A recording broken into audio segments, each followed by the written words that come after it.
Voici la vidéo stage vacances jour 1 français pour les primaires. Aujourd'hui, on va faire une dictée, mais alors une dictée très courte parce que ça va être juste une phrase. Et après, on va parler de cette phrase pendant toute la vidéo. Alors, à chaque fois, vous allez voir, je vais vous poser plein de questions. Donc du coup, il va falloir couper la vidéo à chaque fois que je vous pose une question. Comme ça, au moins à la maison, vous allez pouvoir prendre le temps de répondre. Et quand vous avez répondu, même si vous n'avez pas trouvé, c'est pas grave du tout, on est là pour apprendre. Vous remettez la vidéo et vous écoutez la solution. Allez, c'est parti, je vous dicte la phrase. La jeune cuisinière fait un gâteau.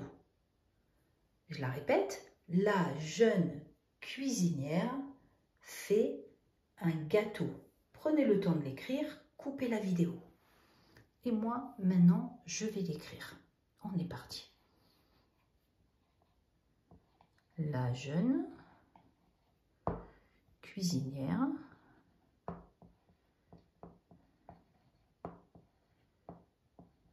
fait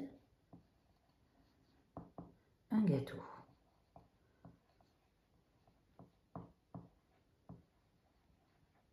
Et voilà. On est parti. Donc du coup, vous pouvez remettre la vidéo. Ce qu'on va faire, c'est voir les fautes les unes après les autres. C'est comme ça qu'on arrive à les détecter. Donc du coup, plus facilement. Déjà, vous savez qu'une phrase commence toujours par une, oui, majuscule, et se finit par un point. Oui, donc là, regardez, majuscule, point. On est bien. Maintenant, ce qu'on va faire, c'est qu'on va déjà trouver le verbe de la phrase. C'est le plus important parce que vous savez que le verbe, c'est ce qu'on fait, c'est l'action. Alors là, qu'est-ce qui se passe? La jeune cuisinière fait un gâteau. Eh bien, elle fait, c'est ça le verbe. Maintenant, le verbe, vous savez que ça s'accorde avec le... Oui, avec le sujet, vous l'avez déjà entendu ça. Le sujet, c'est la personne ou l'animal, la chose qui fait l'action. Donc du coup, pour trouver le sujet du verbe, on pose la question qui? Qui est-ce qui fait un gâteau? Qui fait un gâteau? Et du coup, on voit qu'ici, c'est la jeune cuisinière. Donc, ces trois mots, la jeune cuisinière, c'est le sujet. Alors, ce qu'on se pose comme question, c'est comment on écrit le verbe à la fin? Quelle est la terminaison? Donc du coup, pour trouver la terminaison, il faut qu'on trouve le sujet et qu'on remplace par le pronom personnel. Vous savez, je, tu, il, elle, on, nous, vous, il avec S ou elle avec S. Ici, la jeune cuisinière, par quel pronom je vais pouvoir la remplacer? Je vous laisse réfléchir. En fait, ce qu'on se dit, c'est au singulier, elle est toute seule et c'est une fille. Ah, mais c'est facile, je vais mettre elle à la place. Elle fait. Quelle terminaison j'écris avec elle? Eh oui, ça nous revient. C'est facile, c'est un T. Alors maintenant, on va s'attarder un petit peu sur le verbe.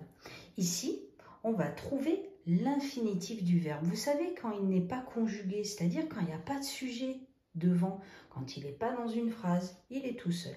Donc du coup, ici, pour trouver l'infinitif d'un verbe, il y en a qui le trouvent de suite et puis il y en a qui ont du mal. C'est pas grave, j'ai une astuce.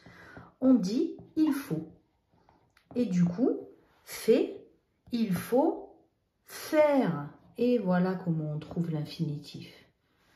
Je parle, il faut parler. Et voilà le verbe à l'infinitif. Alors, la question qu'on peut se poser, vous savez que les verbes à l'infinitif, on les classe dans 3 groupes. Le premier groupe, le deuxième groupe et le troisième groupe. Pour savoir à quel groupe appartient un verbe, on regarde la fin du verbe, la terminaison. Ici, c'est RE. Est-ce que c'est du premier, du deuxième ou du troisième groupe, ça? Je vous laisse réfléchir. Oui, c'est du troisième groupe, exactement. Maintenant, on va travailler sur le temps du verbe. À quel temps est ce verbe? Pour ça, on va se poser la question. On va utiliser les mots plutôt hier, maintenant ou demain. Ça va vraiment nous aider, ça. Hier, la jeune cuisinière fait un gâteau. Trop bizarre. Maintenant, la jeune cuisinière fait un gâteau. Ou alors, demain, la jeune cuisinière fait un gâteau. Je vous laisse réfléchir. Oui, c'est maintenant. Maintenant, la jeune cuisinière fait un gâteau. Du coup, si c'est maintenant, eh bien c'est du, souvenez-vous le temps, bravo, c'est du présent. Et voilà. Bon, on va travailler maintenant un petit peu le vocabulaire. On va trouver des synonymes à cuisinière et gâteau. Vous savez, les synonymes sont des mots en fait qui veulent dire la même chose mais qui ne s'écrivent pas pareil. Par exemple, voiture et automobile, maison et une habitation. Alors, pour cuisinière et gâteau, essayez de trouver deux synonymes. Vous coupez la vidéo et vous réfléchissez. Alors, pour cuisinière, on peut dire chef. La jeune chef fait un gâteau. À la place de un gâteau, on peut dire une pâtisserie. Et voilà deux synonymes, un de cuisinière et un de gâteau. Alors maintenant, on va parler de la nature des mots, c'est-à-dire la classe grammaticale des mots. Alors là, qu'est-ce que c'est? La classe grammaticale, en fait, c'est ce qu'est le mot. Est-ce que c'est un verbe? Est-ce que c'est un nom? Alors, pour le savoir, hop, on va regarder un petit peu les mots.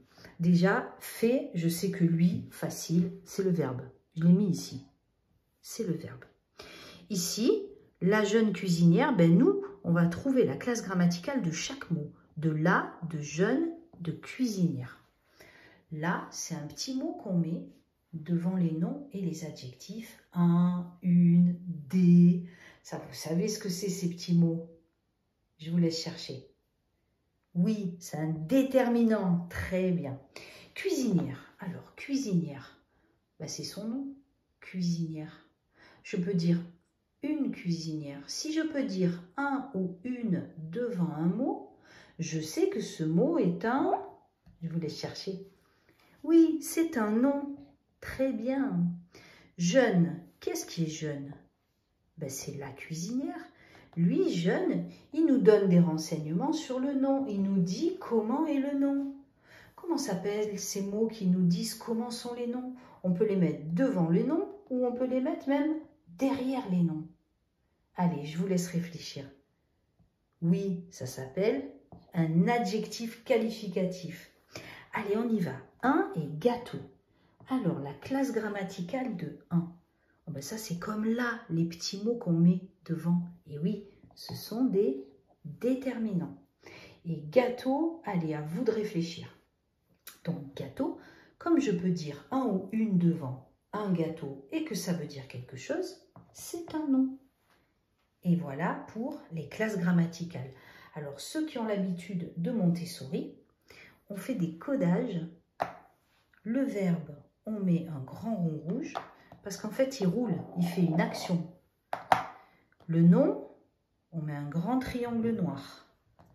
Le déterminant, c'est devant le nom en général ou devant l'adjectif. Comme il est petit, je mets un petit triangle.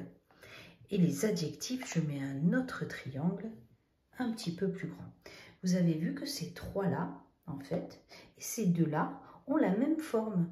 C'est normal, parce qu'en fait, ils fonctionnent ensemble. C'est comme une famille. Si on en met un au pluriel, on met tout le monde au pluriel. Si on en met un au féminin, on met tous les mots de la famille au féminin. C'est ce qu'on appelle l'accord dans le groupe nominal. Justement, en parlant des accords, on va mettre toute cette phrase au pluriel. Allez, il n'y a plus une jeune cuisinière, mais il y en a plusieurs. Coupez la vidéo, on y va. Allez, je le fais ici. Les jeunes cuisinières font des gâteaux.